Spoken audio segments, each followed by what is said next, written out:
Welcome back to the Crow's Nest, your home for Sea of Thieves. I'm Captain J, and we're well underway into the Forsaken Shores update.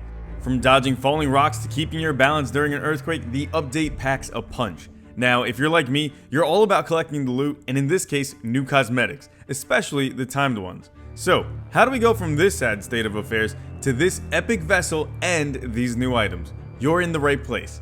Before we start, it's worth mentioning that this video does come with a mild spoiler warning, as elements of the Forsaken Shores campaign will be revealed. So, there you go, there's your warning. With that said, let's dive right in. First things first, the Forsaken Shores hunt for time-limited cosmetics is arguably one of the simplest and easiest to complete so far. In fact, the first and only step in acquiring the locked items that Duke has to offer is actually just to visit each of the islands. You'll need to physically set foot on each of the new islands in the Devil's Roar. That's it, literally. Visiting these is all that's needed. On a quick note, you won't have to visit the sea post in the region. After doing so, you can visit Duke at any tavern to trade in your commendations for some new ship cosmetics and weapons. Now, what about the other titles and cosmetics?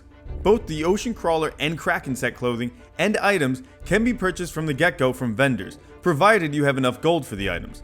If you're in the mood to unlock the Forsaken Ashes clothing set and equipment, you'll have to complete the Devil's Voyager commendation set. To go about doing this, complete 5 Order of Souls and 5 Gold Hoarder missions acquired from Morrow's Peak Outpost. These quests are a bit more challenging than your standard voyages given the nature of the Devil's Roar region. And while you're at Morrow's Peak Outpost, be sure to pay Captain Sorrow, or should I say Captain Morrow? That's right, pay Captain Grace Morrow a visit to learn about her story and why we should keep a watchful eye on old Stitcher Jim.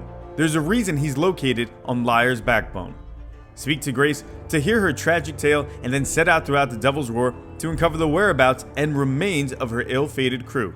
Successfully finding the remains of her crewmates will yield one final title for you to equip. You can find the remains of each of her crewmates on the following islands: Fetcher's Rest, Flintlock Peninsula, Ruby's Fall, the Forsaken Brink, and the Devil's Thirst. Keep an eye out for the remains of her crew on each of these locations. The giveaway you found them? They all still have their necklaces wrapped around their remains, the same type that can be seen on Stitcher Jim and Grace Morrow.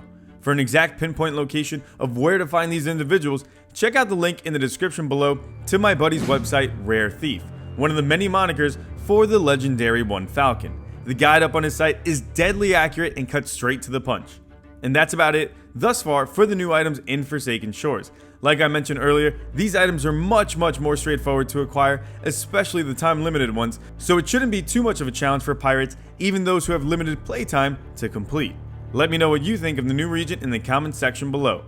Thanks for checking out the video. If you enjoyed it and want more, click the like button, subscribe to the Crow's Nest, and be sure to hit that bell icon for the latest in Sea of Thieves. As always, I'm Captain J, and until next time, fair winds and following seas.